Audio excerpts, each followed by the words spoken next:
7, 6, 5, 4, 3, 2, 1. You'll never have the sacred stone. Oh, this you crazy mother. The Savachi syndrome, I'm telling you, I'm like, well, holy shit, that was crazy. Wait for it. Thick and slick.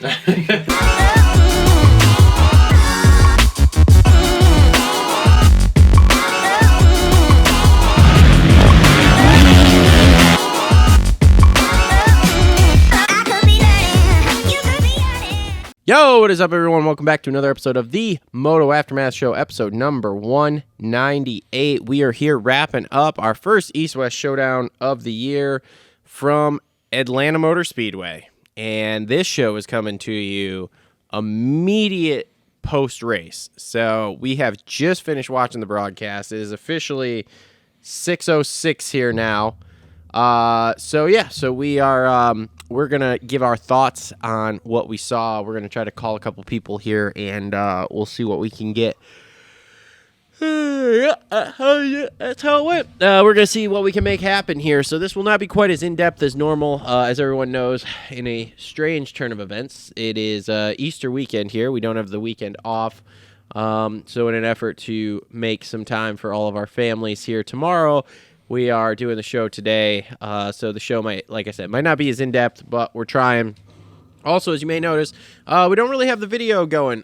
We are in the process of moving the studio around in the shop here, so we are audio only right now because we are kind of in a room that is not finished and full of a bunch of shit. So, here we are, needless to say. But before we get started, let's thank our sponsors here. So first off, just want to thank Energy Fuel because it's the best fucking drink out there. Keep yourself fueled, energized, and strong from start to finish. Pick yours up today at CoachRobStore.com. Also want to thank Premier Custom Trailers. If you need a trailer, commercial or residential, Premier Custom Trailers has what you need. They put the custom in customer service. Check them out at PremierCustomTrailers.com. Also want to thank TLR Coatings, your number one source for custom powder coating and Cerakoting. Located in Southwest Michigan and serving the surrounding area for over 5 years. Check them out at TLRcoatings.com or at TLR Coatings on all the major social media networks.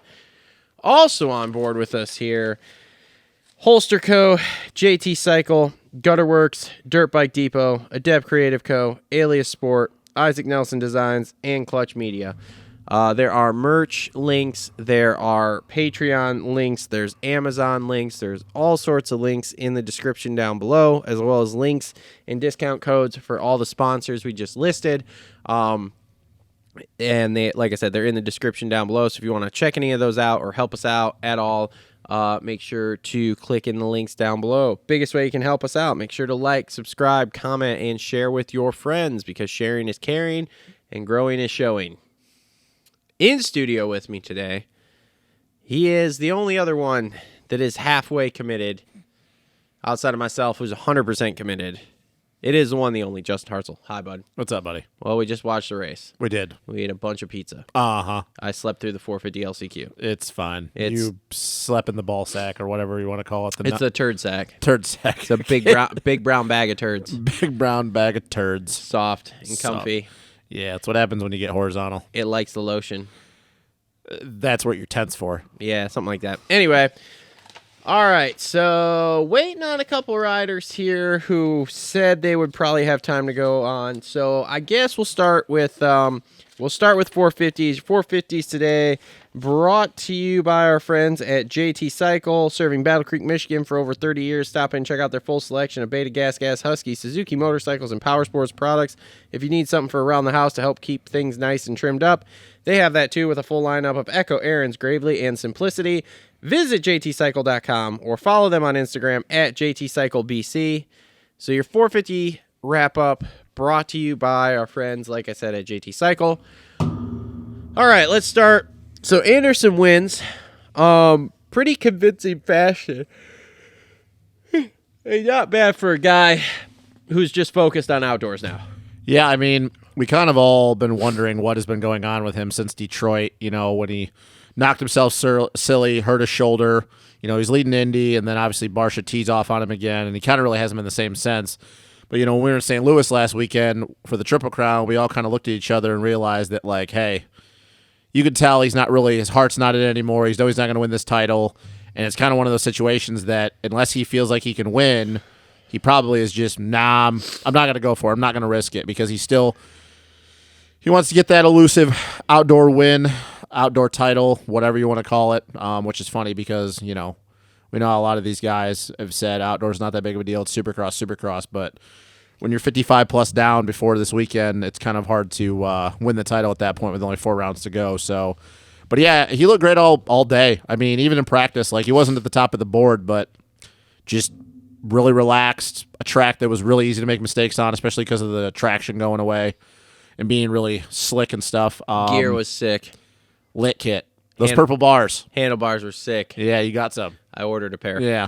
Oh, you didn't order 3? No. Oh, you wanted factory rental? No, they're a little pricey. Yeah. Yeah, I'm on a $450 budget. for 3. I'm on a budget now. You're on a budget now? I'm on a budget. But yeah, I mean, Anderson looked really good. When Chase made that mistake, when he knifed the front end after the sand rollers and stuff, Ando got out front. He was doing something a little different in that rhythm section afterwards before the second set of whoops. I think he was going 3-3 single, where a lot of guys were going like 2-3 and then whatever. So he was making him some time there, and then he just kind of got out front and just managed the lead after about 8 seconds. But yeah, that was kind of a guy that we just been kind of waiting for. But once again, we knew that after the debacle in Detroit and then Indy compounding it, that and this is not taking anything away from what Eli did and what Marv did last weekend. This is just Anderson. You could just tell that if he's not in a position to win, he's probably not going to risk it. Yeah, 100%. Which, like I said, today, the guy that rode today was the guy that we were seeing up until Detroit. Yep. Whether you like Jason Anderson or not, this was the guy that we had seen the whole, whatever half of the season. And it was good to see him get a win because, when Anderson's out there, when he's clicking and he's feeling himself, it's fun to watch him ride. So. Yep. Then moving on down the line here. So Eli Tomac gets second. Yep. Dude, this is a new Eli Tomac we're seeing. We've talked about it all year. Yeah. Let's just talk about the patience. I mean, first couple laps of that main, he faded back to 5th. He got a decent start. He was in 2nd, 3rd, whatever it was. And then Coop got around him. Yep, then Coop got around him, and then he started getting caught then Sexton got around him, and then... Sexton out in front of him, Anderson, but I think it was Coop, and then Barsha was ahead of him. I say he faded back almost to Malcolm. Yeah, because Malcolm was on his rear wheel for like a split second, and then Then like second half of that main, he like picked it up and then ends up second. Didn't really have anything to make a run at Anderson. He was too far back, 8 seconds. But I mean, the heat race was a little sketch though. The heat race was it was shaping up to be a good one. The Anderson Tomac heat race was awesome. But here we go again. I think we saw the same thing we saw with Eli in Moto 1 at Ironman how many years ago when Hurlings came over. Yeah. Same thing. He put his balls on the crossbar and was like, okay, cool, I'm going to go for it. Then it got a little sketchy, and he went, I probably should win this title. Yeah. And the thing that I said this to you during the broadcast during Heat 1, the thing that I liked, what Eli came out, they were talking about it during the practice broadcast, that he basically said, hey, like, I want to win this title, and I want to have it wrapped up by Denver or Foxborough or whatever, which now we know it's still possible because he's 53 up on Ando. Mm-hmm. So, like, Ando could win again, and he gets second, and he still wins he's still going to win it, possibly. Or no, Ando would. He's got to beat Ando next week. So he's got to beat Ando. So it's still possible. But I just like that he came out and said that he goes, look, like I'm going to lay it on the line. If I can win, I'm going to win. That's basically what he was saying without actually saying it. If you're reading between the lines, and I like that. I'm not a big fan of Eli. Everybody knows that and stuff. But I like his honesty that he was out there because a lot of guys would say, oh, I'm taking it race to race and whatever happens. But him basically saying that goes, no, I'm still trying to win these races. Yep. I'm still trying to win them. And like you said, with the patience and stuff, and, it was good. I mean, it's weird to think that the best battles we've seen this year in the 450 class have come from Eli and Jason Anderson, which are two guys, even though they've been racing each other, and we're not going to go through that. Everybody knows it for 15 plus years. But two guys that never really before this year found themselves on the track together, even during Anderson's championship year when he was his best up until this point. Like, they never really found each other on the track too often, which is a weird thing to think about when they've been racing each other this long. But I think the best battles we've seen all year in the 450 class have come from those two. Yep. So even if you want to go back to Arlington Triple Crown, that second and third main, and, before that, when whatever, I don't know what it was, Oakland or whatever. But yeah, I mean, this is a new Eli. It's, it's gonna be very interesting to see what outdoors looks like. What his mindset is there. If you can attribute to it, just he has full control of this championship, and that's the way he's thinking. I mean, he's kind of rode that way the entire year. But I'll be interested to see when we go outdoors when, spread your legs a little bit and fucking open up those throttle cables, and how his mindset's going to be there. Did you use the term spread your legs a little bit? Yeah. That's not a term. No, it's a term. I just coined it. Wow. Yeah, look, man. You're really tight. Hips get tight in Supercross. You're going to twist the wrist a little bit, bud. No, that's the throttle cables. That's where that term comes from. You just open your legs up a little. Oh, my God. Anyways.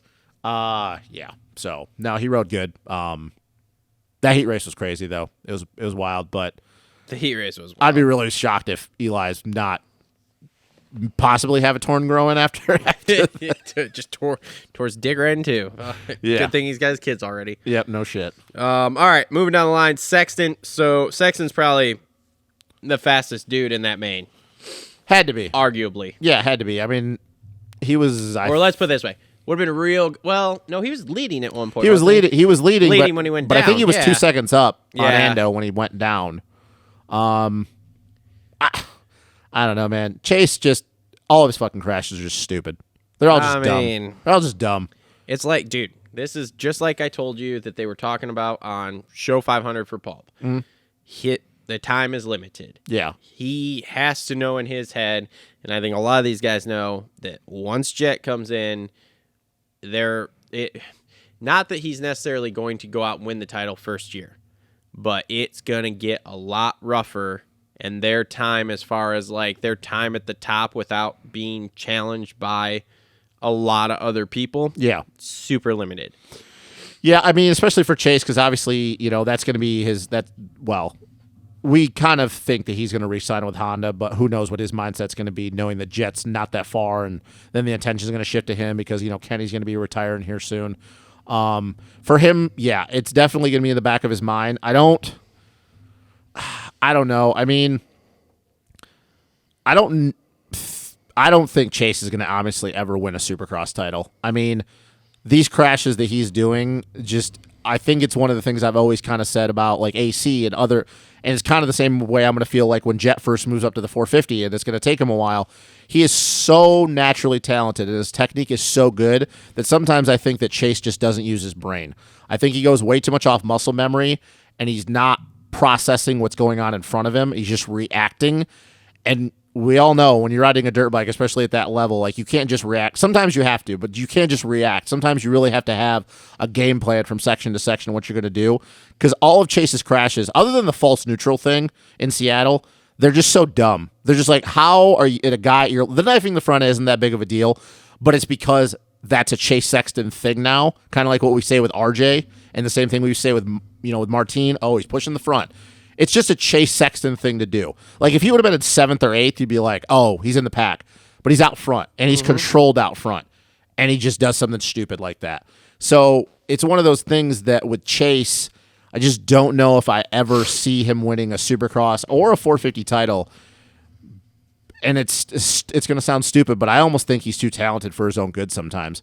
I think he's too good. I think he's too good on a motorcycle for his own good. I think that because it comes so easy to him, kind of like the James Stewart thing, I don't think that sometimes he works on necessarily shit like that where he's having to just actually think about everything going on out there. And it's just frustrating because we see what happens when everything is going right for Chase. Yeah. He wins. He wins easily. I know it's not happened a lot, but every time he's won, let's be real, it's been by decent gaps. Yeah. So it's like it's frustrating to watch him do that shit, because it's like, man, if you just, like I said, it's just frustrating. That's the only thing I can really say, because when he wins, he just makes it look so fucking effortless, and then he just dumb shit like that. Because he probably would have won that main had he not gone down. Let's be honest. Let's really be honest, and it probably would have been by like 7 or 8 seconds. Look, I'm gonna be real honest. I'm gonna be real honest with you. Hunter's brother is a good Supercross Damn racer. it! I wanted to be the first one to say that. So, all right. So 4th place was Cooper Webb. Good ride for him, Considering he missed last week. Yeah, coming back, that was a good ride. So, And he looked feisty. He was in podium Sporty. position. Sporty. Let's use Ricky. He was Sporty. Yeah. Sporty. So, but I mean, dude. Do you think there's any truth to the fact that he's not riding outdoors? Because I'm really starting to buy into that. No. You don't think so? Not now. Well, now that we see him now. Maybe. Yeah, I mean, I know that was a big thing that if we had saw him for Supercross, but man, I don't know. I think there's more going on behind the scenes with the KTM relationship. Yeah, I don't think it's going well. No, I don't think it's going well at all. And people be like, "Oh, he's back at Eldon," so that must mean that has nothing to do with it. I'll just say this: if he doesn't ride outdoors, it will not be shocking to me. I'll just put it that way. If he doesn't ride outdoors, I'll just be like, Yep. okay, Exactly. There we are. But once again, good to see him. The last thing I'll say about Coop, how crazy is it to think since his 2019 season, his 2 championships, 2019 and then last year, that him and Eli, I don't know how many wins between them in the last 3 years it's been, but they're obviously the top 2 guys as far as just main event wins. And obviously they've won the last 3 championships between them. That he might go from doing that to not winning a fucking main this year. It's like the worst title defense ever. Oh, yeah. To be honest with you. It's crazy. And I mean, they've talked about this on Pulp, too. Like, they're trying to look it up. It's the worst title defense It's gotta be. in the history of the Premier class. It's got to be. Even if you look at just the fact of how many mains he's won in the last 3. Even in that 2020 season when Eli won, but Coop, when he got hurt in, what was that? Was that Arlington? No. Yeah. Houston. Whatever Texas round he got hurt when he backflipped. When he front flipped onto the concrete. Yep. And he was hurt for a few rounds. Like, all the wins he's accumulated in the last 3 years, and he might go winless this year. Like, that's insane to me. I'm gonna be real honest. I'm gonna be real honest with you. Okay. I don't know if it was you or somebody else. So if it was you, I apologize. That said, I don't think he's quite as mentally tough as we all give him credit for. Because when you think about it, maybe I read this online somewhere. When you think about it, who the fuck is he staved off in a race outside of Kenny? Well, like he mentally had Kenny defeated. That's fine. Yeah. Did he have anybody else? I mean, do you want to talk about like his title, like when he won his titles, or just in general in the last 3 years? I'm just talking in general. I mean 2019. Because even the title. When somebody was really really, okay? Look, we haven't seen this Ando in the last 3 years, okay? Yeah. We haven't seen this Eli was not there last year. No matter what you want to say, he was not there last year when Coop won it. 2020, Eli won the title. 2019, though, when Coop won his first title, though, he kind of bitch slapped everybody that year, though. Because remember, that was the year that he was always coming from behind. Yeah. When his starts weren't as good. Like, they were good, but they weren't as good as they've been in the last since 2020. That was the year that he was coming from behind a lot. And I know that, a lot of people will say, well, there were a couple races that Eli bitch slapped him as well. Well, that's true. But a lot of that year, I feel like I get what you're saying, but I think the 2019 season when he won his first title, because didn't he fucking won like 10 races that year or some shit it was. 10 or 11 or 9 or 10. It was almost double digits. If it wasn't double digits, it had to at least been 9. So either way, he dominated that entire season. Yes, the Anderson was not there that's there this year. Obviously Chase wasn't there. But Eli was still fucking Eli. Yeah, then. I don't know. I'm going to have to go back and look. Yeah. But I know what you're saying. It's like... But it's also hard to fully back that argument up when he win as much as he's done in the last 3 years. And I understand that you can say that, but also you still have to think about the fact, and I'm not disagreeing with you. I guess I would just say that I'm objectively arguing with you that you don't win that much without being mentally tough. Now, if you would have said, oh, he won 4 races, and then the other rest of the year he got like 3rds and 5ths, I'm like, okay, I can understand that. But once again, you got to look at the fact, in the last 3 years, so what? So say he won 10 in 2019, he won, 5 in 2020, and then 7 last. I don't know if those are exact numbers, so I know people are going to be like, well, that's not right. But it's something close to that line. Mm-hmm. He's won over 20 fucking races in the last 3 years. I'm almost pretty sure. Yeah. That's a lot of winning. That's a lot of winning in 3 years. It's hard to argue the mental thing. I'm going to have to go back because I'm going to have to watch and see what the battles were like. For sure. Because if he's just slicing through and turning under people. But he's still winning though. Well, winning, yes. Because you could But also it's easy to win when your bike is much faster. Yeah, you know? but you're also still though. I guess like I said, I'm not disagreeing with you. I'm just trying to objectively argue with you. It's also when you say stuff like that though, it's also going the other way where you're also discrediting other people and not just Coop, because then you're making it sound like, well, Eli, well, he's not as good as he wasn't really good that year. Kenny wasn't really. So it's almost like when you make that comment, you like, yes, you're talking about Coop, but it's almost a broad comment because then you start saying, well, the other guys aren't really as good as we thought either. You know what I'm saying? Mm-hmm. So like it's a slippery slope to go down because you're not just discrediting Coop. You're almost discrediting the whole 450 field. Because like I said, in 2019, he bitch slapped everyone that year. Outside of a few races like the Detroit Triple Crown where Eli was just fucking fantastic. And there was a couple other rounds, obviously Daytona that year. It's almost like you're saying, well, the guys, they just weren't that good that year. But they would tell you, be like, what the fuck you mean? Like I was good. But I would look at it more as, I mean, the way we have to look at it now, Coop's bike was really fucking good. But that's part of riding dirt bikes, though. I know, but that's I'm like just saying. That's like Coop's saying bike Lewis was really fucking good, but we built it up as he's so mentally tough and he's such a mental monster. But then you have to look at it as, okay, he's a mental monster against Kenny. Like for some reason, he mentally had Kenny just fucking in a corner. Yep. But like everybody else, I don't know. The bike just might have been better, and he, But is that a fair comment? This is for all the Eli Tomac lovers. Is that a fair comment to Eli in 2019 though?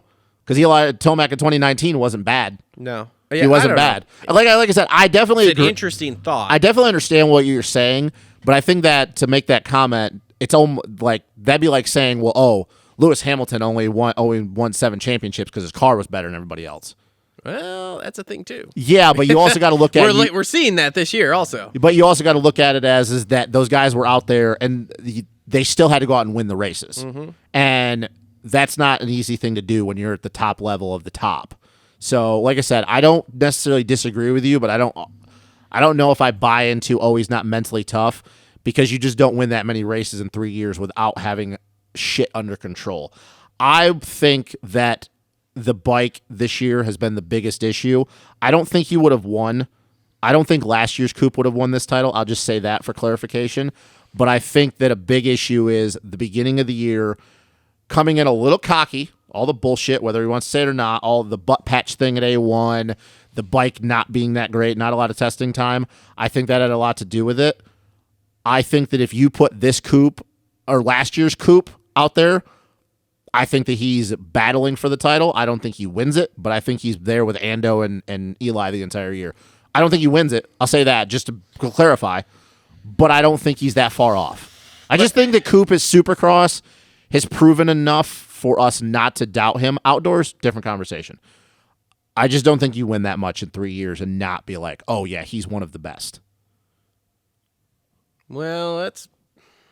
Because it's not a fair comment to make when you win 2 titles in 3 years or now 2 titles in 4 years and be like, well, he was only beating so-and-so.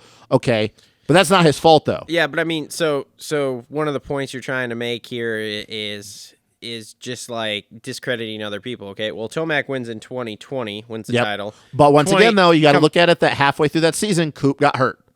So it's not taking. I'm just trying to I'm not taking anything away from Eli. I want that to be known. I'm not taking that title away from him. He killed it that entire year. But you also have to look at it as that night that Coupe got hurt, he lost a shit ton of points. Yeah. And if I remember correctly, he was within single digits before he got hurt. Yes. That's all I'll say about that. Not taking away from Eli. I want that to be known. This was the point I was making. But then you look at Eli 2021. Mm-hmm. He won races. He did. He was in it. He was. Coupe has not been anywhere near it this year. No. It's a bad look. It is. There's. I think it's more of a bad look for KTM though. When you agree, than him. Yes, it more falls on KTM than him. There's definitely a percentage pie going each way. Of course. And it definitely is more towards KTM, but it's not a good look for him either. But what happens if Coupe goes to Star next year, like we all kind of, or at least in the next 2 years, we all kind of think, and he goes back to winning again?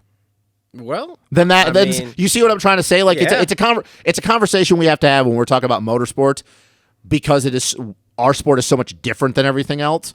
But it's one of those things that, like, if you want, you could do that with every championship every year. I mean, you could say that with some of Eli's championships. Kenny in 2014, Dungeon 2012.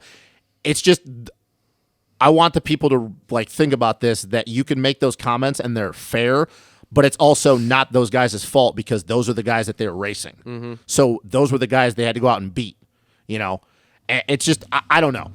It's hard for me to buy into the comment that Coop is not mentally as tough as we thought, because I think if you were to ask everybody else on that line, they would think that you sound like a moron. Not you. Anybody who just makes that comment, that sounds fucking stupid. I don't think Eli would say that Coop is not mentally tough. Obviously, Kenny's different because Kenny is kind of Coop's bitch in Supercross. But you know what I'm saying? Like, I don't think if you asked any other guy candidly, I don't think that they would say, oh, yeah, Coop's not as tough as we thought he was. Mm-hmm. Fucking ask Chase Sexton. He just had this conversation on Gypsy before Supercross. You can't get in that guy's head mentally. And I know Chase is kind of his own space cadet brain, but he's still one of the best dirt bike riders in the world. Yeah. So, but I get what you're saying. All right, so moving on down the line here, what else you got for 450s? I mean, Mookie was, what, 5th? Yeah, you still on board with him winning a race this year? Because it just keeps getting... till the end. I'm in it till the end, okay? I'm committed. Man, it's going to be the last lap of the last race of the year. Look, dude, we could win Salt Lake City, bro, and then I'm going to throw it right in your face like this. Just, ugh. Oh, yeah. Barsha looked good at the beginning of that main until he decided to crash a bunch of times. Yeah, which was that was a matter of circumstances. I know Barsha rides mud good, but... Dude, he's the way Barsha rides and the way that track does not surprise me. Okay, this is going to be maybe it won't be as much as I think it is, but I'm getting sick and tired of hearing that. Everybody likes to talk about how good of a mud rider Barsha is, and yes, he is, because obviously his style just, hey man, I'm going to bang off over rev and clutch the fuck out of it and ton of energy and shit. He has not won a mud race since Loretta's 2020. Can we also say, I don't know if you heard, I don't remember where I heard this, he doesn't ride like that during the week. No, I know he doesn't. He doesn't ride over rev. He doesn't. I know he doesn't. That shit I know he doesn't. At the practice track. But it's something that it all goes back to, like, it's something that you're comfortable with. Because if you've noticed some of the races, like anytime Barsha's ever won, go back at any time, what was it? The first time that he had won in a few years, what was it? The 2020 in Houston when he won that race. Yeah. No over rev. No fucking dragging the clutch to the corner. None of this fucking, like, pitching hips side to side. Like, when he wins races, he doesn't ride like that. Mm-hmm. It's only when he's in the pack and he's going spazzo mode because he's so focused on just being fast. I don't know. I hate when people keep talking about Barsha's such a good... Dude, the last time he won a mud race was 2020 Loretta's. And I understand he dominated that year, but take it a couple years back, even before that, outdoors... I don't think Barsha had won a mud race in years before that. So I don't know why we keep talking about how Barsha is, like, so fucking good in the mud. Just because he grew up in New York and he rode Southwick a lot as a kid in the mud doesn't mean he's the best mud rider in the world. Like, I'm getting sick and tired of hearing that because everybody always likes to, Bustin' Barsha would love to ride. None of those motherfuckers want to ride in the mud. You don't want to ride in the mud. You know why? Because it sucks. All right, Debbie Downer. Jesus, God. Look, man. I'm going to be real honest with you. KTM's got a bad look going right now. Oh, yeah, we'll get into it in the 250s. Marv crashed. Yeah. That wasn't good. Sucks going from a win to that. It does. It does. Yeah, God, poor Marv. I don't even know where How about our buddy Chiz, though? 8th. Chiz was 8th. That was good. Hey, man, he's about to make a whole lot of money in Denver. Yeah, maybe. It depends if he's one of the wild cards. Maybe. He should be. He should be. Yeah. Because we should really see if any of these privateer guys can beat Chiz in a race. Well, here's the thing. We're not going to see it. Well, yes, that's true. We aren't going to see it, but whatever. Yeah, we'll have to imagine it with our eyes. Yeah. But yeah, Chiz finishing 8th. That was awesome. Yep. Hartranft got 9th. Justin Bogle was 20th. Bogle. 21st? 21st. Yeah. Sick, bro. Jeremy Hand made the main. I mean, I guess it's not. I think Henry Miller did too, both on 250Fs. Wow. I think Jeremy got 19th, which I didn't realize up into this point. I guess I should have known this because he's only been doing Supercross the last couple of years. Jeremy Hand can't make the fucking 250 main when but he makes it in the 450 main on the 250. Yeah, class. No, I picked him. Sweet. Good job, buddy. I picked him. Sweet. The only other thing I really noticed is Benny Bloss got 13th, so just good to see him not hitting tunnels. He didn't die under the tunnel like he didn't die under the tunnel. Amart raced. Got one spot ahead of him. Did not do a flying W. That's amazing. Kimmy Granger style. Kimmy Granger style. Look, man, I'll be real. Oh, God. Oh, man. Oh, fucking A-Mark, Wow. dude. Wow. Yeah, that wasn't really You think he's just ready for outdoors at this point? me? No. Not you. A-Mart. You think he's just ready for outdoors at this point? Oh, maybe. I don't know. I'm not yet. Like, we can go 10 more rounds of Supercross. I'm Fuck fine. that. I'm over Supercross at this point, bro. I like I'm over it. I like being in stadiums. I'm over it. I'm ready to go back outdoors. Look, dude, if it was 70 degrees out and sunny, you wouldn't care about being Look, outdoors. you want to know why I want But to because go? it's 95 degrees, you're like, oh my God. You want to know why I want to go to outdoors? Why?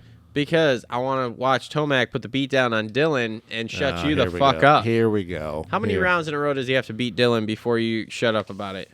You're so disrespectful. How many? You are rounds, so How many rounds in a disrespectful. row? Yeah. How many rounds of Hurlings rides outdoors are you going to have to talk before you be like, yep, Hurlings is the best outdoor rider on the planet Earth? Okay. Yeah. Yeah. See, Dude, I'm not over here gargling Dylan's nuts or No, Hurley's look, nuts if- or if- Tomac's nuts about that. I'm just saying Tomac's gonna smack your boy around outdoors, but it's fine. yeah, we'll see. We'll see. I don't think so, but okay. Hashtag let Bob ride. Jesus. Yeah. I was listening to the Stu podcast the other day with a certain Davey Coombs, promoter for outdoors. that dickhead. He who shall not be named. I just made him. And yeah, they were talking about Russian Bob, and oh yeah, you can't ride. Why? Did you see that they reserved Tony's number? Yes, Which did I see find that. funny because it's like, well, you already knew he was coming over here, Yeah. so like. Here's my whatever. question: how much money is Scott gonna tell Hurlings it's gonna cost him to get the 84? It's a good question. You know what? Let's just Scott didn't respond. We should just try to call him because I really want to answer to that question. That is a very good question. I didn't think about that.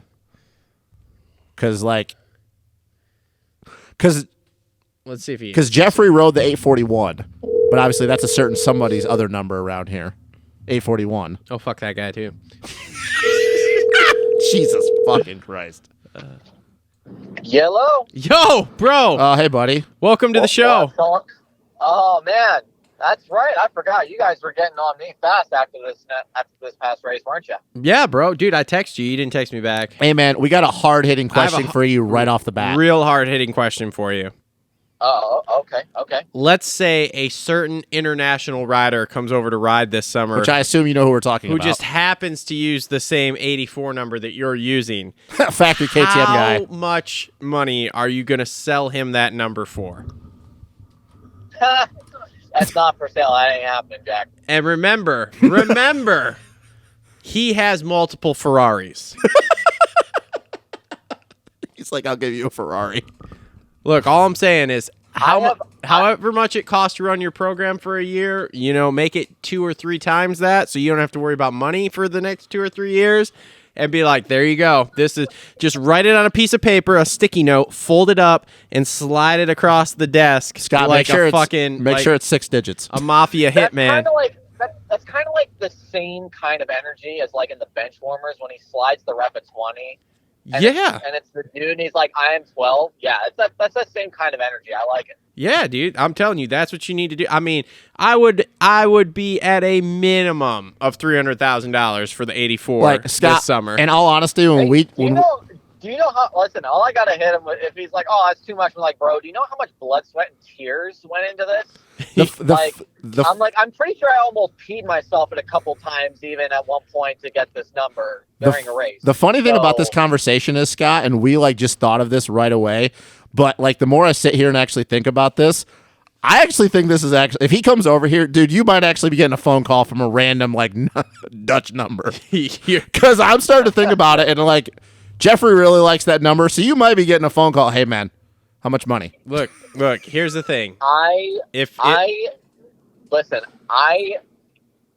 The thing is that I have the respect for the guy, but We got Scott thinking hard right now. He is. I am thinking hard about this because I'm not gonna lie. When I got number 84, I was like, dude, that's freaking sick. Oh man, hold on. Oh, And I'm like, man, I'm not gonna lie. I really don't know that I can give that up. I'm proud of that number. I'm proud as hell of that number. So I would be very hard pressed to give that number up, to be quite honest. Because Like, I'm thinking he might. It's a, for me, it's something that I know that I have earned, and that I literally was pushing myself into freaking asthma attacks multiple times last year, and even into almost into a heat stroke just to get that freaking number. So that's going to be a bit hard to give up. Look, here's what I'm saying. You're not going to have to push yourself to a heat stroke anymore for the next few years because your ride is going to be paid for. I really do wonder, though, that if this happens, like... How about this? I'm thinking a multifaceted deal. Oh, okay. So he's going to come on the show also? Scott's like, that's not what I was thinking. No. See, listen, big business guy over here. Big business guy. So I'm thinking I will consider, all right, we're going to have to talk like a cash offer and training and some connections overseas. So that way, when I go and race overseas, we get a little bit of something going. Scott's getting trained by Jeffrey Hurlings. Jesus Christ, that's awesome. That would be great. This sounds like a fantastic deal. Look, Scott, you're going to podium every sand race you ever race from the rest of your life. Look, let me ask you this. So, since we brought this up, how can we work ourselves into this deal also? Oh my God, dude. Look, God. Can we get a signed Hurlings 84 front number plate for the studio here, or what? Just make it Scott's number plate and Jeffrey. Scott's number plate, Jeffrey signs it. Yes. There we go. Listen, I think we can make this happen. And how about after, because I'm going to go and race GPs with this deal. How about when I go and do that, then I'll come on the show and talk about GPs and give you guys GP content. There we go. That's what we like to hear. No, I'm totally thinking this is actually going to happen. Scott's going to be getting a phone call from that number at like the second weekend of May. Don't listen to Justin. He's been trying to tear me down on the fact that Hurling's been coming over for like fucking years. Look, bro, the more we get closer to outdoors, the more I think it's going to be a possibility. I'm still not 100% sold, but I would see probably Cairoli coming over, maybe not Hurling. Cairoli is doing some. He's coming over for at least 4 rounds. Yeah, this is really what triggered this thought for me the other day. I was listening to the new Stu podcast, and he had Davey Coombs on, and Davey made mention of the fact that they already had the number 222 reserved. And then they were talking about Hurlings. He's like, oh, yeah, I haven't heard anything yet, but, we'd be more than happy to have him. And then I went, wait a minute. Wait a minute. Hold on. We know a guy with that number already. 84 is not available. Hold up. Either actually, no. And I'm trying to think, because Jeff Walker's at 841 for outdoors. Yeah. And he just said that before he picked up. He's had that number for a long, long time. So but normally don't they give Euro guys like 10 something or they give them like numbers like that in the 100s usually when they come over. They do, but that's usually not of Jeffrey Harris, the world champion guys like that. Like this is an extent. Like I said, hey, whatever you do not be stupid, because I've heard people doing this shit before, and they're like, "Oh yeah, I got like 4 sets of boots for my number." What? No. What? Fuck that. The fuck is wrong with you? Especially with somebody like this. Look, Hurlings has money. Lots of it. The guy's got at least 2 Ferraris, if not more, okay? So, let's make this worth our while, Scott. Let's make sure your program's paid for at least 2 years. He just sends him a text, and Scott just sends him a number with a thumb emoji. Well, let me explain something to you, okay? I'm like trying to like make sure that racing is like A-okay with this deal, and I'm going to improve from this with our training deal. And as you said, yeah, dude, like Southwick, bro, like it's done. It's over. Just count it. Just count it done. Yeah. Scott's fucking winning it. So I get torn down so fast. Oh. All right. So speaking of that, do we have a new sponsorship from Jerky Me Off Beef Jerky yet, or what? No. Listen, no beef jerky sponsors, but I actually just secured a deal this week with the folks at Moto Mentum. They are a parts distributor, big parts distributor, online parts distributor. Nice. And make sure you guys check them out, motomentum.com. Do they have the And, purple? they're Do they have the really, purple really Renthal cool. bars? Dude, I'm telling you, they probably have them. They might. I mean, I haven't looked because I'm not a Renthal guy, but you never know. You never know what you're gonna find. Do we have a discount code? Jesus Christ. Hey, we're working on these things. We're gonna do some giveaways. I also have an affiliate link with them that we're getting set up, so that way, folks dude, if you're going and you're buying parts online, like, you might as well use these guys and help me out in the process. A portion of the sale goes to me. So, support the privateers. And if you're buying parts, you might as well buy them from a place that's going to help out a guy like me. Sweet. Yeah, I like it, dude. That's awesome. I like it. That's awesome. You have to send us the links. We'll put it in the description. 100%. No, it's pretty sweet. I'm super happy about it.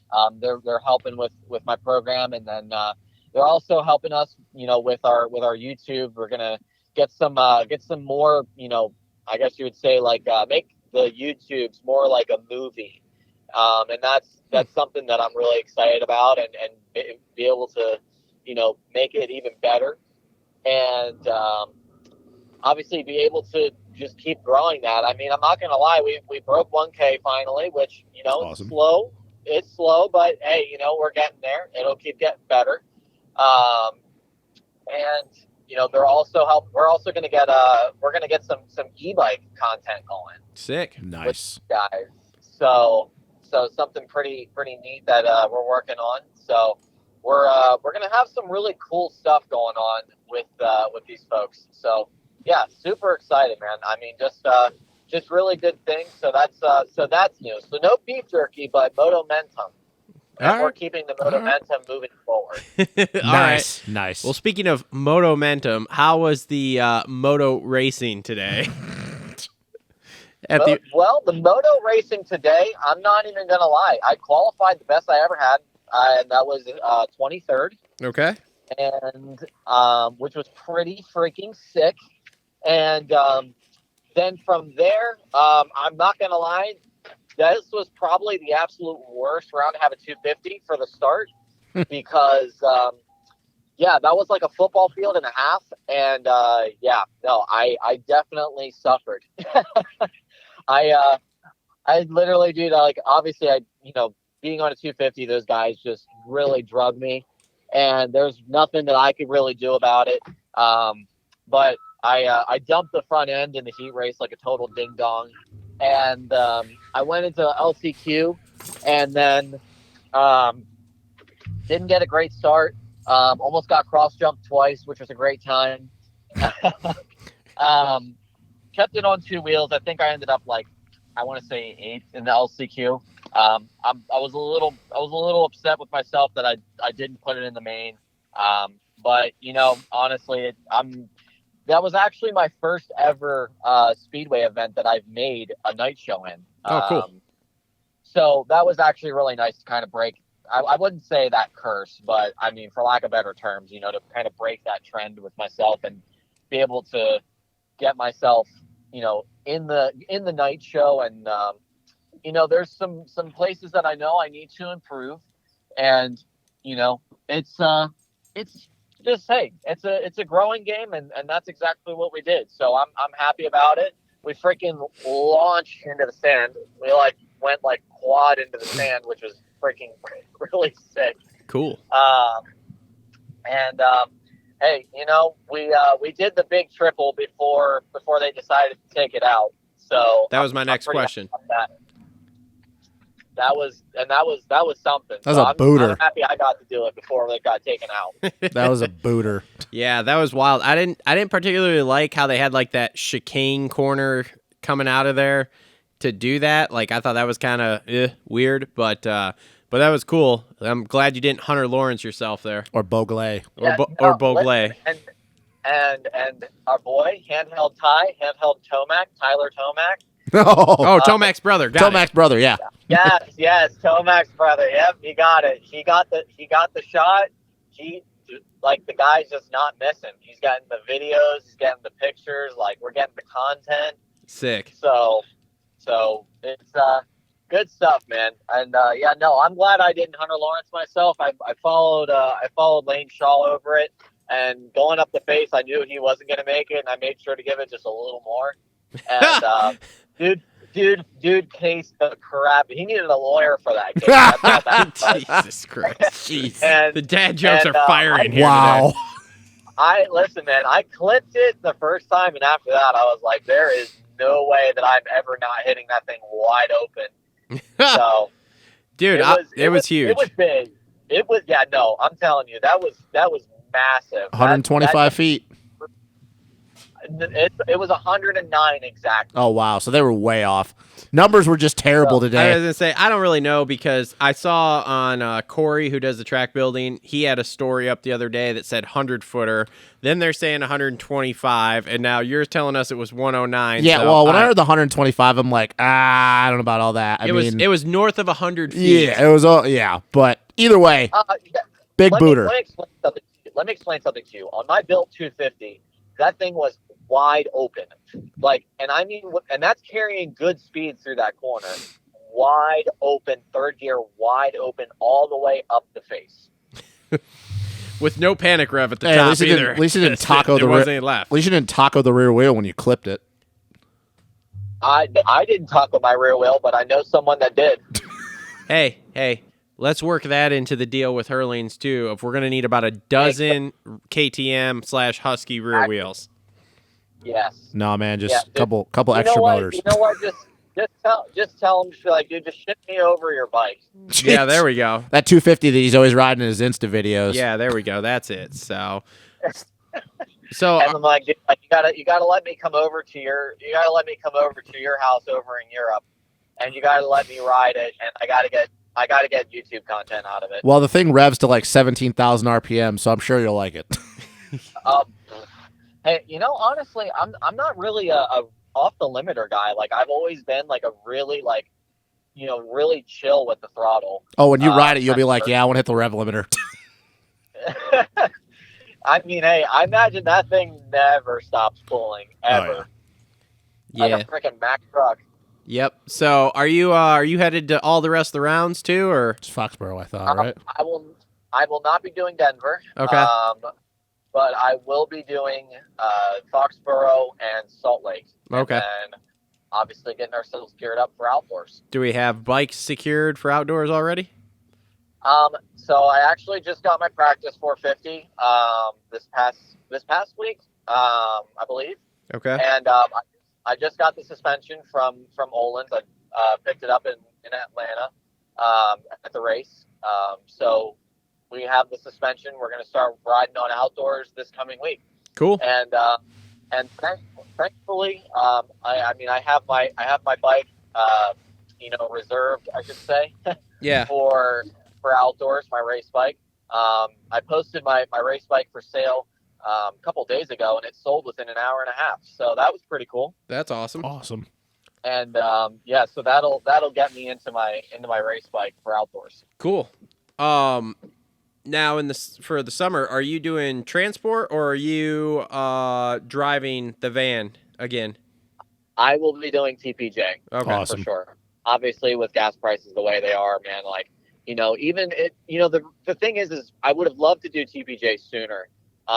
It's not really something that I really thought too much about, but, it's something that I definitely considered before. The biggest thing, obviously, is, you need to grow your program enough that you get support, that you can get like funds up front. Because obviously it's a little hard to do that when it's just you. Because you're just, getting through the rounds and so forth. And when you can spread out the expense, and obviously it's more expensive for me to go and drive and do all that stuff. It's when you can spread out the expense, it makes it a little easier. But obviously with the way that everything is now, with the cost of literally everything, it makes it pretty much impossible for me to be able to do the whole outdoor series. It would not be possible if I was driving. So I'm very thankful that the folks behind me are helping me to get myself back on TPJ, and that Ted at TPJ has been really, really awesome with wanting to keep me on board and, really making sure that he keeps, the people that are his family, you know, that they're the ones that get the first priority when it comes to getting these spots. So I'm very, very, very thankful for that. And then, dude, I mean, like, honestly, my experience with them has been so fantastic. Like, I really couldn't not see myself doing it if I was, you know, going on my own and doing my own thing. I mean, heck, even just something as simple as those guys had posters made for me, which I've never had. And it was so awesome to be able to sit out and give posters to fans. And, dude, that was just so amazing. And obviously, you know, it helps me do what I do. And it really helps to build my own brand and to be able to grow as a racer. So obviously it's more than just the transport with those guys. Yep. So You over Supercross at this point? You ready for outdoors? I am determined. I will make one more main before the season's over. So in these next 2 races, I will be in another main. I'm going to be pretty pissed at myself if I don't, because I know that I can do it. So you can do it. I just need to tell Chiz. I need to tell Chiz just stay in the 250s, bro. Look, you already done it once, man. You can do it again. Yep, exactly. So, anything else for him? No, man. All right. I like the hurling tux though. He's just do. working that 6-digit deal in there. That 6-digit deal. Hey, if you need a manager to help you with that deal, call me, okay? Yeah. You know what, 100%. You know what? The thing is like, I'm not I need a guy that can like really just kind of lay down the law and like not be super nice about it, because like I'm just I can consider myself to be a nice guy, and I have, you know, sometimes it's good to have, you know, be like, nah, dude, like, what do you think? Like we think you're coming over here and just thinking you're calling the shots or something. Like, you know, like have Travis just be like, dude, you think I give a shit if you're the world champion? Like, I don't care. Look, Jeffrey, Look, I don't give man. a fuck. We don't take no shit from you. I don't know why you haven't called me. I don't know why you haven't called me to work your deals before. Oh God, here we go. Bad, Scott. You never should open your mouth. That was a bad thing to say. You think Lucas Myrtle is a good deal worker? Oh This guy my right God. here is like Lucas Myrtle on steroids. Okay, Your head is getting got bigger you. than it already is, and you Look. got a pretty big head right now. Look. Oh my God. Just ask Kev. I have helped him with some of his deals. Oh my God. Yeah, dude. You know what? That deal with you, At this point, I mean, I'm sure that Travis can get the deal done, but honestly, at this point, the energy I'm getting, like, I think that this needs to be like the trio. Oh yeah, exactly. What the fuck is Justin gonna do? Exactly. Like, look, bro. It's just presence. It's a presence thing. Like, you don't just come at this guy with Yeah. one person expected to. Like, nah, you come at him with a whole team. You're like, bro, let me explain something to you. It's not me telling you what we're gonna do.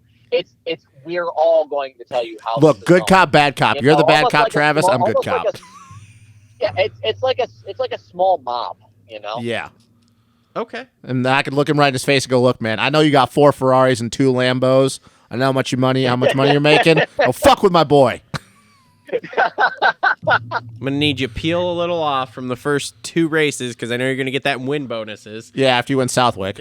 And I'm gonna need you to help my boy out here so he can help me, help you, help him, help you. Okay. Wow, that was a whole lot of helping going on. I got lost there. Look, everybody's me, helping yeah. everybody with handies at Oh. at jerkingmeoff.com. Oh, yeah, that's got to be the sponsorship, too. Yes, that's who we need to. We really need to get them on board here. We gotta call them. If anything, just for content. Yeah. Brought to you by jerkingmeoff.com. Hey, listen. There's no way that gets demonetized on YouTube. Not at all. Dude, OnlyFans. That's where it's going. And that's a deal just for Joey. Like, that Chicks. deal is just for Joey. Like, that's like just Joey himself. Like, I mean, listen, Joey's going to be a big factory rider in Arena Cross coming up next year. But listen, Wait. Pause. What? Okay. bro, he's big dog out there. What class? What arena? Like C class? Like or? Hoosier Arena Cross, No, Nitro? Which come on, one? no. C class at Hoosier? What? Look, What are we talking Joey's here? a B rider. Let's be calm Listen, down. I don't know all the details. I just know that Joey is a factory rider, Oh, and this is factual. I mean, legit. Like, listen, the boy can lay some laps down.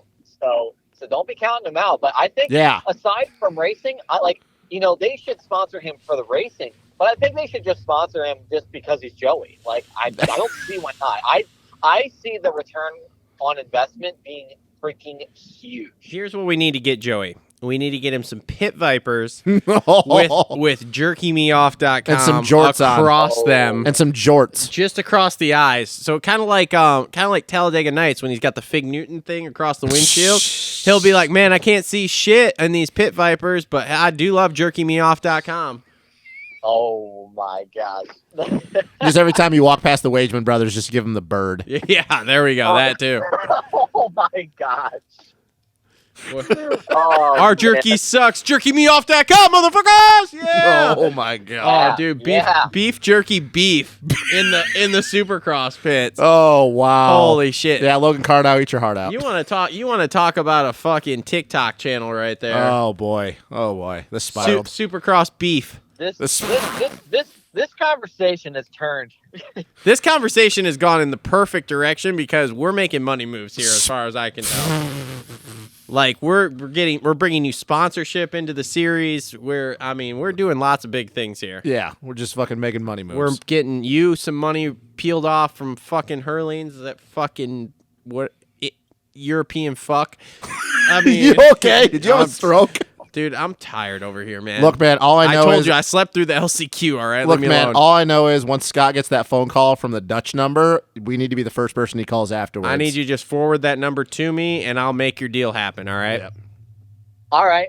I mean, hey, I don't listen. It might be an interesting phone call. We're gonna see how it goes because there's like you can't just expect somebody to give up their national number and not have something to offer in return. Here's what I'll say. If it goes south, let's say the talks go south, and let's say Davey Coombs calls you, fuck that guy, wanting you to give the number up, then you need to say, yo, I need to talk to my manager, and then there needs to be a three-way with me on there. I think that you meant to say a call including a call. Yeah, I just need to. Yeah, you said three-way. For the sake of YouTube, put it that way. Look, Scott's always. I just need to be included in jerkymeoff.com. Okay, you know what? It's fine. Okay. You know what I'm saying. You're picking up what. God. You know what? That is. I'll tell you what. I'll let you have that. That is all you, big dog. Oh boy. We are following them on Instagram. I me bet off? you are. I bet you. I bet you are. Scott, is your mom there? She's pumping gas currently. We're in a gas station right now, heading back home in Georgia. Stick your head out the window and tell her Travis says what's up. Don't do that, Scott. Mother, Travis says hello. That was so respectful. That was way more That was so respectful. respectful. That was more respectful than I thought it was going to be. My mom, but listen, my mom's not thrilled with me right now because she's pumping gas right now in a slightly ghetto area. Oh, well, yeah, you probably should get out of the car and hold the gun. Duh. What are you doing? You mean taser? No, I mean gun. Which, by the way, dude, if you need listen, somebody to carry that, HolesterCo.com, sponsor of the show. Make sure to look them up. Oh, there you go. Look at that. Look at that. Even when he's tired, he plugs them, baby. On fire. Wow. Oh. For all your needs to hold things that go bang, God, bang. I don't and get why boom, we don't boom. have more views. I don't get it either. This is a great show. Honestly, the thing is it sounds like you need a little bit of a pick me up. You need something to, like, I don't know, to help you get shit done. There we go. Baby. Oh, wow. There God, we go. just on fire. Hey, in all fairness, they're not following me on Instagram, I don't think. They do have a good drink, though. All right. Listen, we're gonna get this all hashed out. Are we getting another sponsorship? Is that what Scott just said? Get Did he some just coffee. offer us a sponsorship? Yeah, no. We're gonna get this all hashed out. I can't promise anything, but we're gonna get it hashed out. All right. Ooh. No, Scott, that's not the attitude we like to have here at the Moto Aftermath Show, okay? I come on the phone hot telling you I'll knock out this fucking 84 number deal. Checks. Listen, we're getting checks. Like, we're getting, at this point, we're just getting it from everywhere. Balls are in the air. Just a bunch of balls in the air. Oh, man. Scott, we'll let you go so you can go protect your mother from whatever's happening at the gas pump there. Nice save. Dude, listen, my mom, she'll beat someone up. I'm sure she will. I'm scared of Look, her mother. all I know is when we were in St. Louis last week, before we left, got in the truck, Travis asked me, "Should we bring guns?" And then I was like, "Nah, man, it'll be fine." We get down to St. Louis, and he goes, listen, "We should have brought guns." I really hope that we never ever return to St. Louis. And that's not because I had a bad weekend there. That's because someone got shot right outside the stadium. I don't know if you guys knew that. No, I didn't know that one. Oh, I can do you one better, buddy. Someone got shot right outside the stadium. I can do you one better. I was at Archview at the qualifier back in 2010, and the mayor got shot right across from the track. It's awesome. Oh, man. Yeah. St. Louis is a great place. Yeah. Hey, I'm not sure. I mean, I know you didn't. So last week, I'm with you in the St. Louis. We probably don't need to go back there. So Like Oakland. Our food options to eat Jesus. at the stadium were hot dogs and chicken tenders And expired chips. And then our drink options for soda. Here, get this. You ready? All right. Dr. Pepper, Diet Dr. Pepper, and RC Cola. They'd probably been sitting in those refrigerators for a good 10 months. God. It was awesome. Listen, dude. If you didn't go with the chicken tendies and the RC Cola, you were doing it wrong. Oh, we I did. did. But We unfortunately, did. it wasn't. It was not pleasant. It wasn't good, man. Was not pleasant. The dome at the center of the Americas was rough. Oh God. It was second only to Oakland, and that was because I felt slightly safer in St. Louis than I did Oakland. At least the pits are nice, though. Yeah, Thumbs up. I've never been to Oakland, but you don't want to go. Don't go. Don't go. Trust me. Just right. skip that. Don't round. do it. Don't do it. Been there. Let me just feed you a little story there. So number one, the Starbucks that I was sleeping in a parking lot in the morning because I flew in from Vegas in the morning. So while I was waiting for the stadium to open, I was sleeping in the rental car in a parking lot of a closed Walmart, and the Starbucks that I was also right next to got robbed that morning. Then when you drive to the stadium, it's nothing but tent city all around it. And then when I got ready to leave, I didn't realize that the airport was not open 24 hours a day. So I ended up returning the rental car and sitting not in the terminal, but in the front area of the airport, where it was me and about 26 of my closest friends, including about 4 homeless people, who were sleeping in there. I mean, I wasn't sleeping. I just stayed up all night and worked on my computer. But yeah, needless to say, it was rough.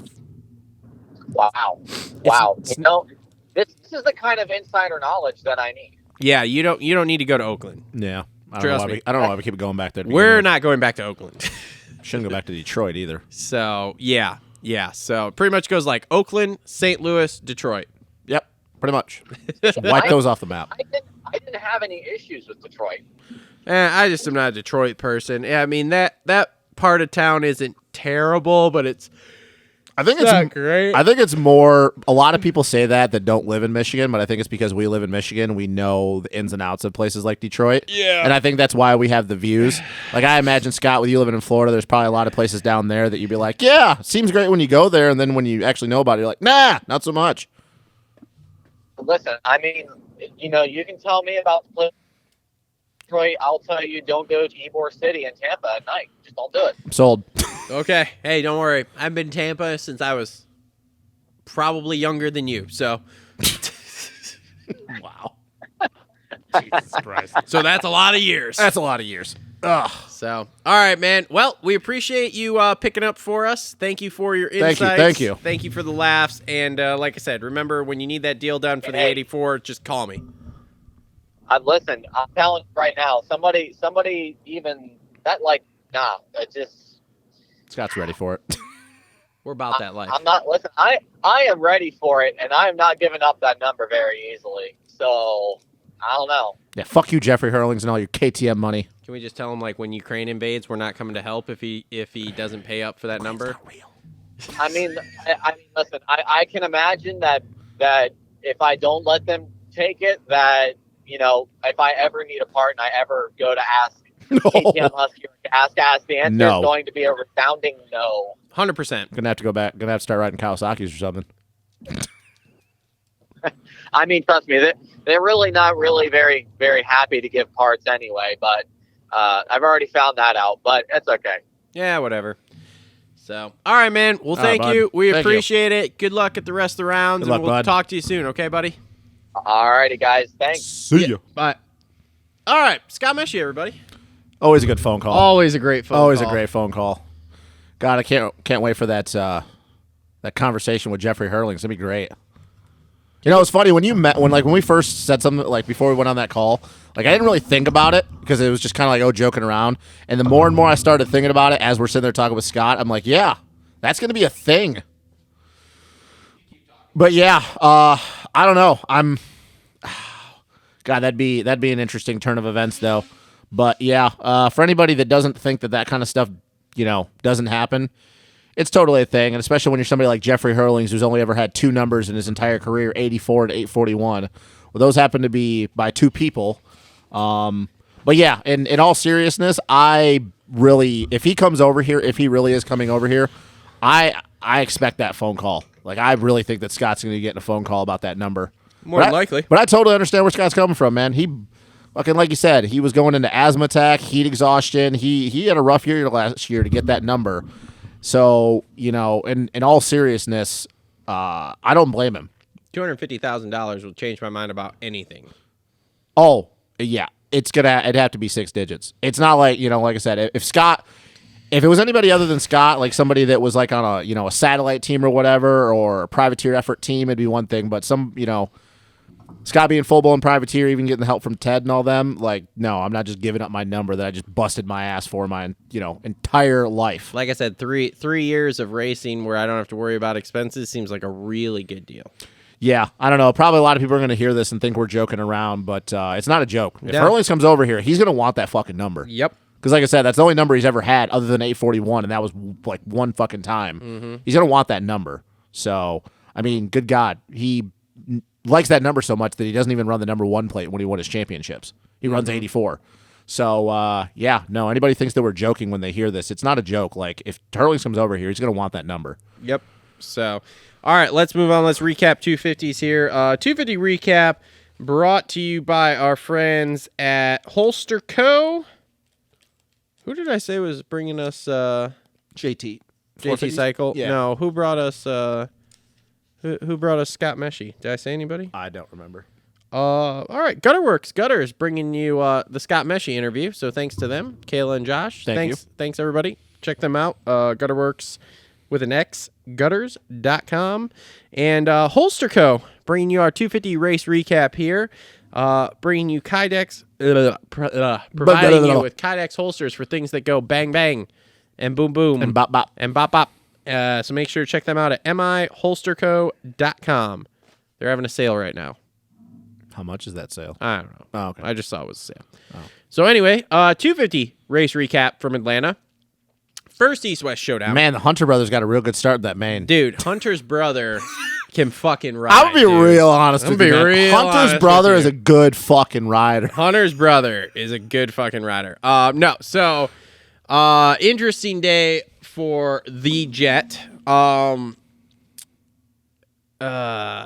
does heat race go? God, I'm blanking right now. While he first turn crashed, him and Yes, Fortner. that's well, right. They didn't come together, but No, it was RJ. yeah, but Fortner was on the he was right there with Jet and stuff, Yes. and So yeah, it was. It was a long day for Jet. So heat race, he goes down the first corner, comes from dead last to third, I think, right? Did he do that? No, fifth. Fifth.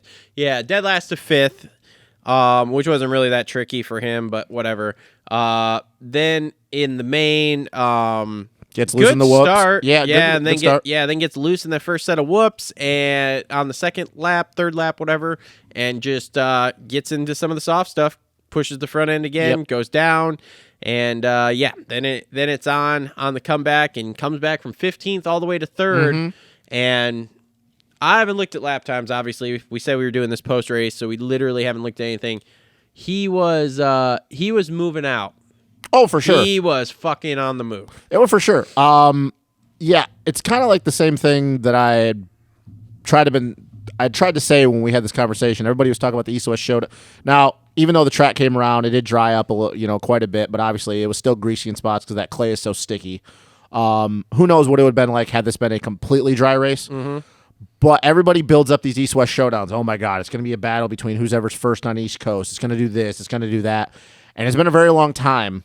You can go back in the history books and look at the East-West showdowns. It's been a very long time since we've actually seen the two points leaders of each coast battle. Honestly, we were 2 laps away. Yeah, but see, here's the thing. Because was coming. You could say this though. Here's the thing. You could say though the only reason we were 2 laps away though is because Christian had gone down. When Jet got into third, if Christian had not gone down, he would have been at like 8-9 seconds back. So you can look at it as, yes, we could have had it had we had another lap or two, but you also can look at it the fact that Christian went down, so that's why I was only so close when Jet got into third. I never was under the impression that we were actually going to see Jet and Christian really battle, even if it was a dry race. Who knows, maybe. But because they had such a big points lead. Now, and once again, because normally when we don't have this race until the end of the year. Yeah. But but you can't say that because there were years in the past we have 4 of these things. That's true. But once again, you rarely ever see the 2 top guys have a crazy battle. Yeah. Because some shit's always going wild. You know, somebody always comes out of nowhere, like a la Jeremy Martin in, 2017 in Indy. Like, we rarely ever see the 2 points leaders have this crazy battle. And then of all fucking people, like Hunter comes out and just fucking dominates. Kills it. Great. And it shouldn't be a surprise. Craig was on him. Yeah. And Hunter pulled was away from Craig. He was. So, Hunter's been where's that been all year? Yeah, I know, dude. I don't know. Because if Hunter rode half as good as Hunter's brother would, rode all year. Look, if Hunter rode half as good as he's had these last 2 weekends, this would be a completely different conversation. Yeah. You know, Hunter's got 2. He's got 3 wins now. Hunter's a good. I'm gonna be real honest. I'm gonna be real honest with you. Hunter is a good. Hunter's a Supercross good rider. fucking Supercross. But he's got 3 wins now, right? Yeah. 3 wins. Okay, so Christian has what? 7? No, 6. 6, right? 6 wins? No, he's got to have 5. 5. Yeah. Okay, because Hunter's got 3. Yeah, they have 10 races. Yep. So yeah, I don't know. Hunter's been good the last 2 weekends, and I know that people are like, "Well, he got a kind of gifted." Look, bro, he did not get a gift today. No, he just straight up fucking won that race. If you want to talk Seattle, fine. Mosman, bent rear brake. Okay, you can come to me with that argument and be like, "Yeah, okay, logically, you might have a point." Hunter straight up was the best dude today. Yep. I don't want to get in the argument with anybody that Jet did this. Jet fucking rode phenomenal all day long, but Jet also put himself in shitty situations. Hunter didn't. So anybody that wants to take this away from Hunter, go fuck yourself. Like, Hunter killed it today. And I'm only saying this, and I'm always so fired up about it because everybody kept talking, it's going to be Jet or it's going to be Christian. It wasn't either of them. Dude straight up beat both of them, and that's the end of that conversation. I thought it might have been Mosman because he probably should have won Seattle. Yeah. But Mosman did Mosman things today. Yes, he did. Yes, he did. Yep. He did Mosman things. Pierce Brown was down in the brown. Pierce had a rough day. Pierce had a rough day. Yeah. It started in practice when he went down on the bridge in the first lap, and it just continued to spiral from there.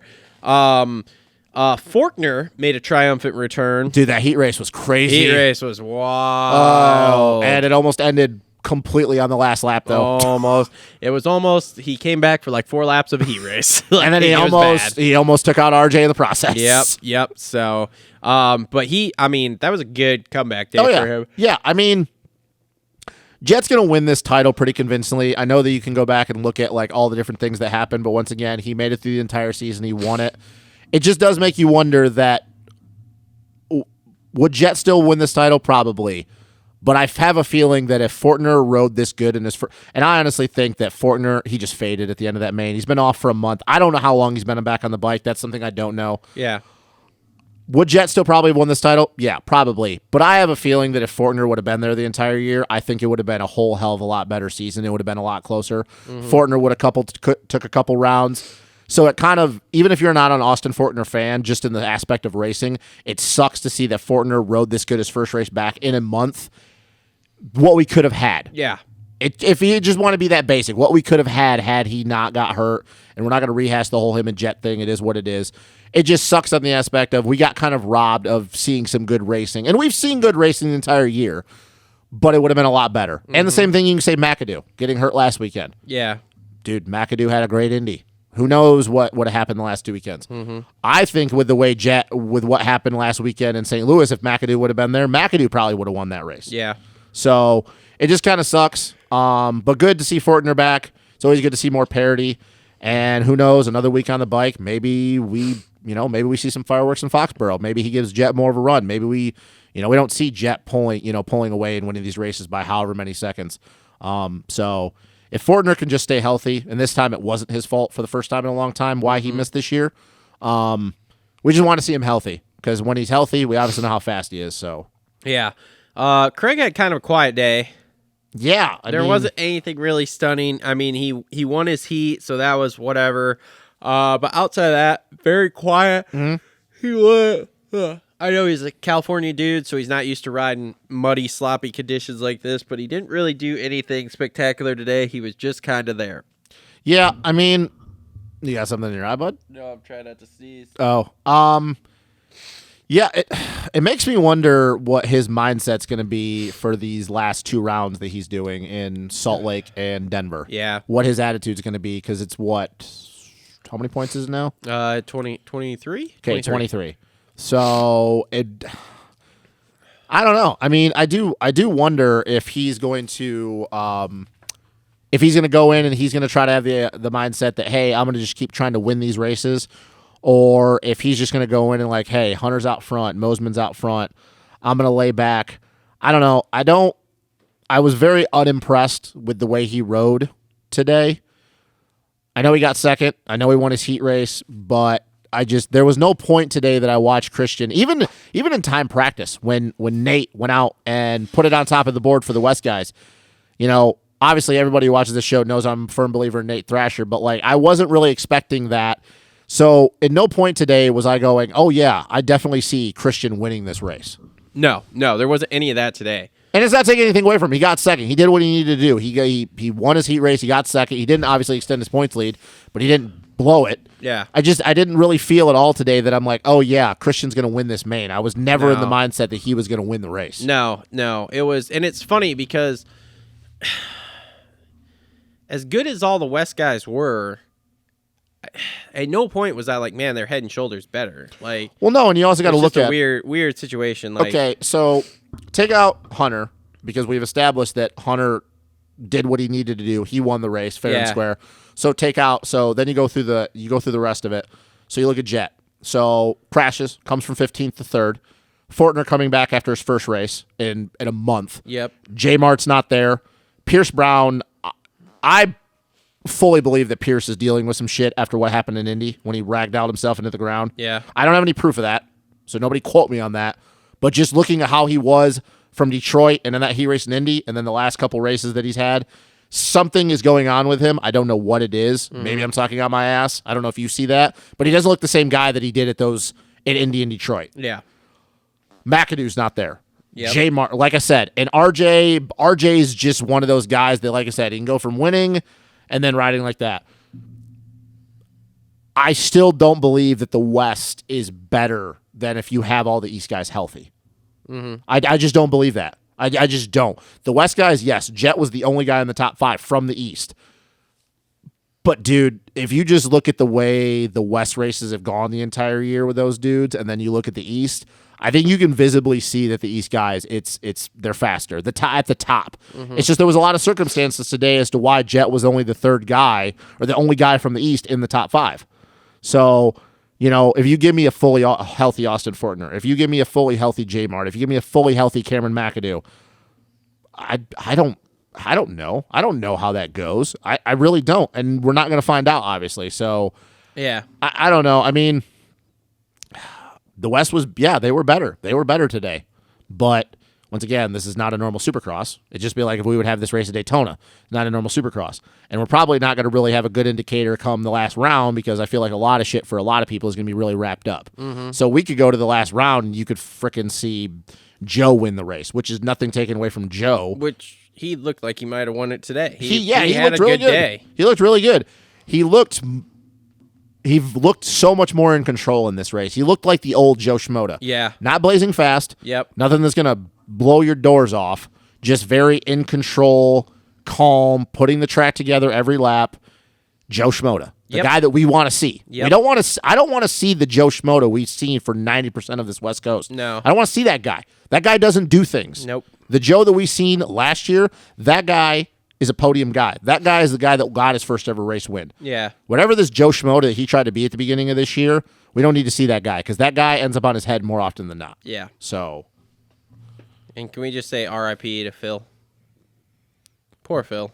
Hashtag poor Phil. I mean, I don't know how bad that broken arm is, obviously, because we're doing this literally right after the race. It didn't look good. No. I hope for his sake that this is not going to put him behind for outdoors. Me too. But you got to think, okay, so we're sitting here April 16th. The first round of outdoors is May 27th, 28th, I think. No. Yes. The final weekend in May. So it's got over a month and a half, pretty much. Yeah, dude, you got to think that he's going to go into Paula behind the 8 ball. There's no way he's going to come in 100%. Yeah. There's no way. Because you got to figure if it's not super bad, he's at least out for a month. Yeah. So that's going to put him halfway into May. Yeah. There's no way he comes into the first round healthy, which really sucks because depending on where everybody else is coming off injuries in the 450 class going into outdoors are, you almost kind of have to feel that Phil could have been a top 10 guy outdoors on that 450. Yeah. And now he's going to be lucky to even sniff the top 10 for the first half or quarter of the season. Yep. So I just hope for Phil. I'm not a big Phil Nicoletti guy, but I don't want to see anybody get hurt. And like I said, that didn't look good. I mean, No. Phil's a pretty fucking tough dude, and he was in severe pain. Yeah. So yeah, hopefully the arm, hopefully it's not too bad. But yeah, I mean, I'm trying to really think of anything else that's crazy. I mean, Nate Thrasher, he looked fast as always, had some issues, but he was fourth, fifth. No. I picked him for fantasy. It didn't do me a whole lot of good. Well, he got fifth, so he got third place points. Oh, okay. So I mean, that's kind of where he's been the entire season for the West Coast. Yeah, I don't know. I mean, he was good, top of the board in practice. I'm trying to think of. Pierce Brown was 9th. Jordan Smith did not make the main. Neither did Max Volan. And can we take a second to talk about this? Max Volan didn't even make the show, let alone the main. All right. So do you agree with what not a good look. Do you agree with what I was saying when we had this conversation about Max? The same thing with Joe, kind of trying to just be fast and not really ride like Max Volan. We saw in St. Louis, it was bad. Saw in that first practice today, and granted, I only got one practice today, so you literally had to go figure out the track real early, and he was the first practice of the day. But dude, you're a factory KTM boy. Like, and I'm going to say a name, and I'm not going to try to throw shade at this person, but a certain person on a 125 got in. Two guys did, but one of them that doesn't ride a two-stroke, Mr. AJ Catanzaro, got in on a 125. Yeah. It's not a good look. It's not a fucking good look. I told you guys last week when we were in St. Louis, it's not a good look. It's not. KTM doesn't have a good look this year. The KTM only guy has been bad. the only guy you've got doing anything on a KTM this year is Marv. Yeah. Who's a Supercross only guy. Who is, I'll put air quotes around it, retiring. At least that's what everyone is saying, except for him. Yeah. He's not saying he's retiring. Everyone else is. It's not a good look for KTM. When the guy you're shoving out the door is the only one still riding, the only one getting you any sort of fit, the only one to win a race. And thank God fucking Tom Viel just took over the points lead over in the GPs and stuff, because if he wasn't the points leader, KTM in general this entire year, it's not been a raging success. Not a good look. It's not a fucking good look. AP is going to be coming in high and behind the 8 ball. So, like, I don't know how the first half of his season outdoors is going to go. It's probably not going to be great. Let's be real honest. It's not going to be good. I'm going to be real honest. I'm going to be real honest with you. I don't expect a whole lot out of AP ever, okay? AP's a great rider. He might win a race, maybe. Yeah. And I'm talking between indoors and outdoors. He might win a race before his career's over. I don't look for him to do anything. Yeah, but he's still a top 10 guy. I understand what you're saying. Yes, but that is exactly what I'm saying. Yeah. It's like he's a top 10 dude. That's it. How insane will it be if we get to outdoors and all this shit that we're talking comes true about Cairoli and Hurlings, and the KTM's two top guys over in America aren't even actually the guys who run their series? Like, because that's their only hope at this point. Like, before we move on to whatever we're going to talk about next, the last thing I'll say this is that KTM their biggest hope right now is that Hurlings and Cairoli come over here and they're 1-2 after round 1, and then we get to round 4 and they're still 1-2. So Cairoli decides, fuck it, I'm just going to ride the rest outdoors. Because right now, KTM going from being one of the most successful teams worldwide as far as motocross and supercross in the last however many years, 250 and 450. This is, you want to talk about Coop having one of the worst title defenses? This has been one of the worst declines I've seen from a factory team in a long fucking time. And this is coming from someone who couldn't fucking care less about KTM. But I can't imagine between Roger, Ian, Pitt Buyer, all these dudes, all the top bigwigs, and all the engineers over in KTM over in Austria, what the conversation is right now, because they cannot be happy. No. Dude, this isn't going well. I don't get it. Like, I don't know how this happens. How does this happen when you have Roger DeCoster, Ian Harrison, and Pitt Buyer? Roger's past his prime. Let's just put that up. And I understand that he is stepped back. Roger's past his Okay, prime. so you take Roger out of it. He's still there in whatever his technical role is. We still have fucking Ian Harrison, who's been there through thick and thin. He's won all those championships with Roger. And then you have Pitt Buyer on the other side of the pond. Yeah. And I understand some jockeying has been going around over there, at least, between Gas, KTM, and all that kind of shit. Yeah, over there is it's really a weird situation because you've got Cairoli retires, and then the team Hurlings gets hurt, and then DeCarli goes to Gas. So Guadagnini and Prado go, and the same thing with, and they have to hire another guy, and Simon Langenfelder. So yeah, like right now, whatever's going on at KTM, I don't understand it. I don't get this. Like I said, you want to talk about micro with Cooper Webb having the worst title defense. Macro, KTM right now is not. Do you think it's a situation of they're too big? Like it worked, so it's worked between Gas, Husky, and it's got to be. Because let's face it, okay, since they've brought on Gas, I mean, yeah, Coop won the title last year, whatever. Because was it last year? It was last year. Yeah. Yep. Okay, so Coop wins the title last year. Now we've got new bike, we've got new teams that we've just started in the last year, and this year there is on top of that. How is the Huskies? How has Husky done last year and this year? Let's see. RJ has been shit. Jalik shit.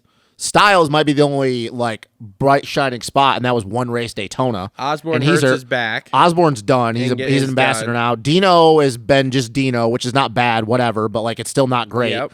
Mookie has been a shining spot, yes, but still hasn't won a race. So you have to factor that in. You do. Barsha has been good, but still has not won a race. So, like, and then you talk about Mosman and Brown. Okay, they've been good. Mosman won a race, but where are they at in points? Yeah. And then the last thing you can go to is Voland. Yeah. I mean, here's the thing. I feel like it's a situation of they brought in the Gas brand and then they robbed Peter to pay Paul. So they bring in the Gas brand. Now we go from having TLD KTM to TLD Gas. We add a 450 guy. Okay, that's fine. Yep. We go to 1 250 East, 1 250 West rider. Yep. Then we go over to Husky. What do they got? 3 250 guys? 3 250 guys and 2 450 dudes. Okay, so we go to 3 250 guys instead of 4 or 5 like we had. Then you go to KTM. All of a sudden, KTM in America does not have a 250 guy. Yeah. Then they sign Max Volan just strictly on the fact that they didn't want to lose him. Yep. So they sign him, bring him up early. That's not going well. Like, we thought last year went okay for first year, but now the second year, not going well. And also look at Husky. You can talk about they've gone through 3 team managers in 4 years. There's a lot going on behind closed doors, in my opinion, for the Austrian brands here. It's crazy that I mean, how do you not, like, okay, if you don't have budget to do all of these teams with all these guys, like, then you need to reassess doing this. Yeah, it's crazy that this is I don't know about any other podcast, but like it's crazy that we've actually have not talked about this the entire year. I think you're onto something with the whole there's too many balls in the air. There's too much shit going on. Well, and this is what happens when you get too big. Yeah, and now Europe's starting to see that here, obviously. Because like now Gas they're going over to Gas. Husky, here's one for you. Husky technically doesn't even really have a factory team over there anymore. It's Kaida Wolf and Rowan van de Moostijk, and they're on a Neskin or Neston Husky. Yeah. It's not even really a factory Husky squad. Yep. And like I said, your KTM, you went from having more dudes on factory bikes at KTM than any other team over there, and now you have one 250 guy and one 450 guy. Mm-hmm. And your guy that has been your KTM backer and Claudio De Carli has taken his ball and went over to Gas. Mm-hmm. I don't know what's going on over there, but I feel like all these bin manufacturers, and obviously they never say this, need to just follow what Bobby Regan has done at Star, what they've done at Yamaha. Because if that's the blueprint, fucking follow that blueprint. Because whatever you guys are doing at KTM, Husky, and Gas, I understand. If you look at it in the micro, yes, there's been some successes in like bright shining spots. But you don't have a fucking title winner. You don't have a guy anymore that's leading the points. That's not a good look. It's just not. Yep. And you could say, oh, it's a new bike and it's this and that. The fuck do you think's going to happen next year? Yep. What do you think's going to happen? It's going to be the same shit all over again. Yep. And like I said, outside of Hurlings and Cairoli coming over here and racing our whole series, I don't think this outdoor season is going to be too much better. No. It's not. No. So, and who knows? And once again, we also have to factor in how many dudes got hurt this year in the 450 class. Mm-hmm. So you add in all those other dudes, maybe you knock Barsha back even more spots. Maybe you back Coop back more spots. Maybe you knock back Marv even more spots. Yep. So, like, it's not a good look. It's not. It's a weird thing to think about how much success between those three brands they've had, whether you want to talk about Zacho's championships. Like I said, Coop's championships, Marv winning races and battling for titles, this and that. Well, and I mean, now, okay, so think about it in terms of 250 over here. So before we had Gas come in, Husky had 4 to 5 250 guys, and TLD KTM had 4 to 6 250 guys. So that makes 10 or 11 250 guys. Yeah. Now between KTM, Husky, and Gas, we have six. We have 6. Yeah. So you went backwards. And one dude has been hurt the entire year at KTM. Another guy in Styles Robertson cannot stop getting hurt. Yep. And then you also have Pierce Brown, who is hurt, seems like every other 6 months. Yep. So, yeah, it's real good. Yeah, I don't know. It's a good fucking conversation, and it's crazy to me that this conversation has not been had, probably because people would look at us and go, that's fucking stupid. But it's a true thing to think about. It is. Like I said, if you want to talk macro and everything that's going on, I don't know what's going on over there, but they got to change something because there's no way this can keep happening. Nope. And anybody being okay with it. Got to get their shit together. And I don't know, the last thing I'll say on this, I don't know if it's kind of like a Yamaha thing where the guys at the top, the ones that have been there for however many years, you get the boot. You need to bounce. You need to retire. Because Yamaha has proven that new way of thinking is the right way to go. So I don't know what's going on. This is not a shot at Roger DeCoster. This is not a shot at Ian. Bang. I can't say anything about Pit Buyer because that dude they still win championships over there. HolesterCo.com. Bang, boom, boom. Bang, boom, boom. But maybe, just maybe it's time for you to let go. Yep. Maybe it's time. It's something's got to change. Yep. So all right. Well, that was a good conversation to finish her off. Yeah, I can't really think of anything else. A lot of guys kind of finished where they have, whether you want to knock back one spot or knock one spot up, just of where, like with the East-West shootout. Josh Freese didn't make the main. Well, that was a a little surprise. Yeah, but I mean, dude, he's been getting top 10s on the East, so I would have thought he would have made the main. Hardy Munoz made it in. Hardy. Love that guy. I can't wait to watch him ride outdoors, just fucking banging off people the whole entire moto. Oh, yeah. Yeah, I mean, club guys. Oh, Garrett Marchbanks.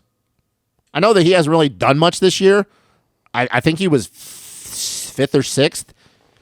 I don't know about you. I didn't really see him the entire day. I don't really remember a time he was on camera. Nope. A little weird. Not. A little weird. I just thought of this. I'm like, I didn't see Garrett Marchbanks one time today. A little weird. Yep. But, yeah, I mean, all in all, there was some craziness, but kind of uneventful, I guess you could say. Yeah. But whether you want, I guess you can chalk that up with the way the track was. I mean, the track definitely got significantly better. I mean, Jesus, for anybody that hasn't seen the photos, they were under water. Like, before we got started. Maybe 4 inches of water. Oh, it was a lot. It was a lot. I guess. Yeah. It was a lot. It was a lot of water. So shout out to all those guys at Dirtworks and all them. Fucking, they killed it. Yep. But, yeah, I mean, whether you want to chalk that up to just guys kind of settling into where they are or just track conditions, we get back to a normal Foxborough, normal Supercross next weekend. Maybe. I mean, we're still outside.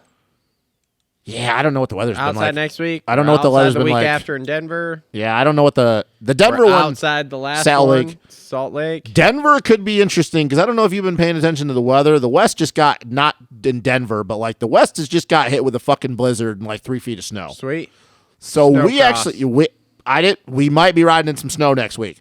I think Foxborough's going to be okay. It's probably going to be a little chilly. Do we have Kev coming on? Nope. All right. We have anything else? Anybody else coming on? Nope. We're All done. right. Who are your winners for Foxborough? You probably think Jet, so I already know on that Yeah, one. probably Jet and either Marv or Eli. Not Ando? Nope. Why not? Marv and Eli got good juju there. That's true. Talk about the 27. Especially Marv, yeah. Talk about the 27. Yeah. You know what? I'll go. I probably think Jet's going to win it, but I'll just, for the sake of it being different, I'll go Fortner gets it because I feel like Jet might put himself in another shitty situation and just realize I don't have to win this. Mm-hmm. I'll go Fortner and Ando. I think that Ando maybe gets off to a good start, gets another start, and realize, okay, I got a clear track. I get the Eli Marv thing. I didn't think about that. But yeah, I'll go Ando and Fortner just because I think that Jet's going to be like, you know what? I don't need to win this. And the 450s, I don't know. Every time it seems like we go there, something wacky happens. Yep. So who knows? Maybe some crazy shit will happen. Maybe Mookie gets his first win there. It's not over till the fat lady sings. Maybe Bogle throws some fat turn down waves. You know what I'm talking about? I don't want to talk about Bogle. it right now. Bogle. All right. Well, this has been another episode of the Moto Aftermath Show, episode 198. Thanks for tuning in, everyone. Thanks to our sponsors. Links in the description below. Sorry this isn't quite as insightful as normal. Like I said, we're because of the holiday here. Because how many years has it been since we've had a race on Easter weekend? A lot. Yeah. So anyway, thanks for tuning in. Thank you. We'll be back at normal schedule next week. We'll be recording the day after. And Sorry about no fantasy show, folks. Yeah, and sorry about no fantasy show. We had some scheduling conflicts come up Thursday, and then I was busy working yesterday. Yeah, we're all working Friday. So we'll be back. We'll be back next week with a normal schedule of shows. Thank you. Thanks for tuning in, everyone. We'll see everybody next week to wrap up Foxborough. See ya.